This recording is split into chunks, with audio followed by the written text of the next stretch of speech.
അത്തം 10 പുലർന്നാൽ പൊന്നിൻ തിരുവോണം.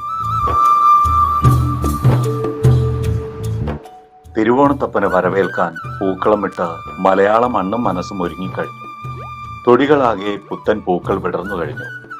വീട്ടിൻ മുറ്റത്തെ പൂന്തോട്ടത്തിൽ മാത്രമല്ല, നഗരത്തിലും നാട്ടിൻപുറത്തിലും വീടിന്റെ മട്ടുപ്പാവിലും പൂന്തോട്ടം ഒരുങ്ങുന്നത് ഇന്ന് സാധാരണ കാഴ്ചയാണ്.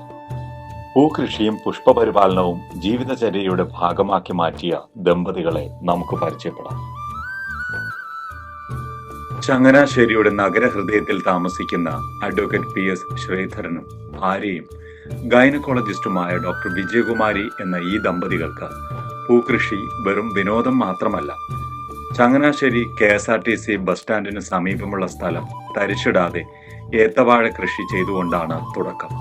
തുടർന്ന് ഈ വർഷം കൃഷിവകുപ്പിന്റെ സഹായത്തോടെ ജമന്തി പൂച്ചെടി കൃഷി ആരംഭിച്ചത്. ഏറെ ആശങ്കയോടെയും പ്രതീക്ഷയോടെയുമാണ് ആ പ്രതീക്ഷയൊക്കെയും സഫലമാക്കിക്കൊണ്ട് മഞ്ഞയും ചുവപ്പുമാർന്ന പൂക്കുലകൾ വിടർന്നു നിൽക്കുന്ന കാഴ്ച ഹൃദയഹാരിയാണ്. ദിവസം ഒരു പ്രാവശ്യമെങ്കിലും പൂന്തോപ്പിലെത്തുകയും ചെടികളെ പരിപാലിക്കുകയും ചെയ്യും. റിട്ടയർമെന്റ് ജീവിതം നയിക്കുന്ന ഏതൊരു ദമ്പതികൾക്കും മാതൃകയാണ് ഇവർ. ചങ്ങനാശ്ശേരി കൃഷി ഓഫീസർ ചങ്ങനാശ്ശേരി മുനിസിപ്പാലിറ്റി പൂക്കൃഷിക്ക് വേണ്ടി ബന്ധു കൃഷിക്ക് വേണ്ടി എന്നെ തിരഞ്ഞെടുക്കുകയായിരുന്നു. കാര്യം എനിക്ക് കഴിഞ്ഞ വർഷം നല്ലപോലെ ഏത്തവാഴ കൃഷി ഉണ്ടായിരുന്നു ഈ സ്ഥലത്തെ. അപ്പം വാഴക്കൊലയെല്ലാം വെട്ടിക്കഴിഞ്ഞപ്പോൾ അദ്ദേഹം എന്നോട് പറഞ്ഞു, നമുക്ക് പൂക്കൃഷി നോക്കിയാൽ എന്നാന്ന് ചോദിച്ചു. സമ്മതിച്ചു. പുള്ളി തന്നെ സർക്കാരിൻ്റെ വകയായിട്ട് പ്ലാന്റിൻ്റെ ഈ ചെറിയ തൈകൾ വരുത്തി തന്നു. എന്നിട്ട് കുടുംബശ്രീക്കാരെ കൊണ്ട് തന്നെ അത് ഇവിടെ വെപ്പിച്ചു കഴിഞ്ഞ് ബാക്കി ശുശ്രൂഷകളൊക്കെ ഞാനാണ് ചെയ്തത്. ഇത് ഹൈബ്രിഡ് വെറൈറ്റിയാണ്.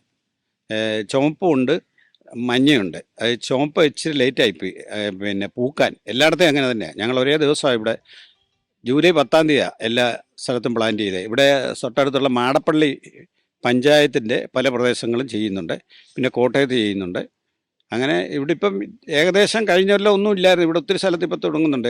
ഇപ്പം ന്യൂസ് കണ്ട് സെക്രട്ടേറിയറ്റിലും അതിൻ്റെ അകത്ത് സെക്രട്ടേറിയറ്റ് വളപ്പിൽ ഇത് ചെയ്യുന്നുണ്ടെന്ന് പറഞ്ഞു. അങ്ങനെ വലിയൊരു ശുശ്രൂഷ ഇല്ലാതെ ഇത്ര ഒരു കുറഞ്ഞ പീരീഡ് കൊണ്ട് ഇതിൻ്റെ വിളവെടുക്കുകയാണ്. അത് വളരെ സന്തോഷമുണ്ട്.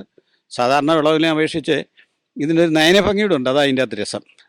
ബാക്കി പച്ചക്കറിയോ അല്ലെങ്കിൽ ഏത്തവാഴയൊക്കെ ചെയ്താൽ അതിൻ്റെ ഒരു ഭംഗി നമുക്കത് പ്രതീക്ഷിക്കാവുന്നേ ഉള്ളൂ. അതിലപ്പുറം ഇത് കളറല്ലേ, കളർ കോമ്പിനേഷൻ.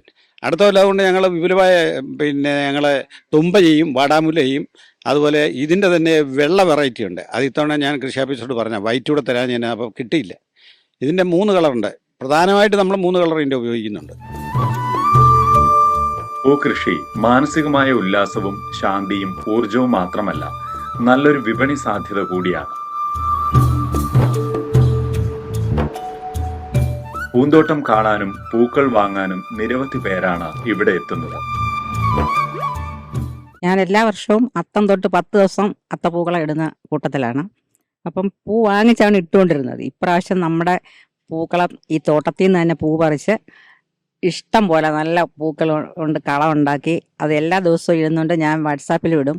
പിന്നെ ഞാൻ റോട്ടറിയിലുണ്ട്. അപ്പോൾ എൻ്റെ ഫ്രണ്ട്സിനൊക്കെ അത്തപ്പൂക്കളം ഇടാൻ പൂ വേണമെന്ന് എല്ലാവരും പറഞ്ഞിട്ടുണ്ട്.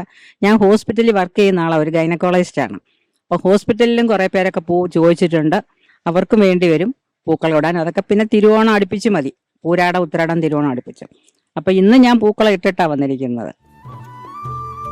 മഞ്ഞയും ചുവപ്പും ജമന്തി ചെടികളാണ് ഈ വർഷം പരീക്ഷണാർത്ഥം കൃഷി ചെയ്തത്. അത് വലിയ വിജയവുമായിരുന്നു.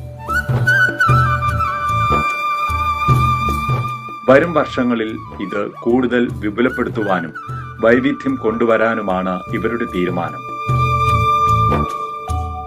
വെള്ള ജമന്തി, തുമ്പപ്പൂ തുടങ്ങിയ ചെടികളും വലിയ തോതിൽ തന്നെ കൃഷി ചെയ്യാനുള്ള പദ്ധതികളാണ് ഉള്ളത്.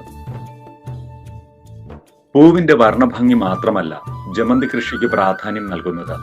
വളരെ ജൈവ പ്രാധാന്യമുള്ള കീടനാശകമായ ഒരു ചെടി കൂടിയാണ് ജമന്തി. കീടങ്ങൾ ഏറെ ബാധിക്കുന്ന പച്ചക്കറി തോട്ടങ്ങളുടെ ഇടവിളയായി ജമന്തി നട്ടുവളർത്തുന്നത് കീടങ്ങളെയും ചെറുപ്രാണികളെയും അകറ്റാൻ ഏറെ സഹായകരമാണ്. ക്ഷേത്രപൂജകൾക്കും വിവാഹാദി ചടങ്ങുകൾക്കും മറ്റുമായി ധാരാളം പൂക്കൾ ആവശ്യമുള്ള സംസ്ഥാനമാണ് കേരളം. പച്ചക്കറിയുടെ കാര്യത്തിലെന്ന പോലെ പൂക്കൾക്കും നാം ആശ്രയിക്കുന്നത് അന്യ സംസ്ഥാനങ്ങളെയാണ്. ആ സ്ഥിതി മാറ്റിയെടുത്ത് സ്വയം പര്യാപ്തതയിലേക്കും കയറ്റുമതികളിലേക്കുമൊക്കെ കടന്നുകയറാൻ ഈ ദമ്പതികളുടെ ജീവിതം പ്രചോദനമാവുന്നു. ഒഴിവു സമയങ്ങൾ ആഹ്ലാദകരവും സംതൃപ്തവുമായി മാറുകയും ജീവിതം ഈ വിടർന്നു ചിരിക്കുന്ന പൂക്കൾ പോലെയായി മാറുകയും ചെയ്യും. അപ്പോൾ എല്ലാവരും ഈ ഞങ്ങളുടെ പൂവൊക്കെ കണ്ടല്ലേ, പൂവും ചെടിയൊക്കെ കണ്ട് എല്ലാവർക്കും ഇഷ്ടപ്പെട്ടെന്ന് വിചാരിക്കുന്നു. എല്ലാവരും വാങ്ങിച്ച് ഞങ്ങളെ പ്രോത്സാഹിപ്പിക്കണം. ഇങ്ങോട്ട് ഇത് ചങ്ങനാശ്ശേരിയിലാണ്. ചങ്ങനാശ്ശേരി ശരിക്കും മുനിസിപ്പാലിറ്റിയോട് തൊട്ടടുത്താണ്. ചങ്ങനാശ്ശേരി TB റോഡിൻ്റെ പുറവശത്തൊരു റോഡുണ്ട്. ആ റോഡിലാണ് ഇത് സ്ഥിതി ചെയ്യുന്നത്. പിന്നെ ചങ്ങനാശ്ശേരി സ്റ്റേഡിയത്തിൻ്റെ സൈഡിൽ കൂടെ കിടക്കുന്ന റോഡ്. പിന്നെ ചങ്ങനാശ്ശേരി മുനിസിപ്പൽ ബസ് സ്റ്റാൻഡിൽ നിന്ന് ഒരു 50 മീറ്ററേ ഉള്ളൂ ഇങ്ങോട്ട് വരാൻ. അല്ല, മുനിസിപ്പൽ ബസ് സ്റ്റാൻഡല്ല, KSRTC ചങ്ങനാശ്ശേരി KSRTC ബസ് സ്റ്റാൻഡിൽ നിന്ന് ഒരു 50 മീറ്ററേ ഉള്ളൂ ഇങ്ങോട്ട് എത്താൻ. ആർക്ക് ബസ്സിലോ കാറിലോ ഒക്കെ വരാം. ഇനി അതല്ലെങ്കിൽ എന്നെ കോൺടാക്റ്റ് ചെയ്താൽ മതി. ഞാൻ അഡ്വക്കേറ്റ് PS ശ്രീധരൻ. 9447774551 എൻ്റെ നമ്പറാണ്. അങ്ങനെ വിളിച്ചാലും മതി.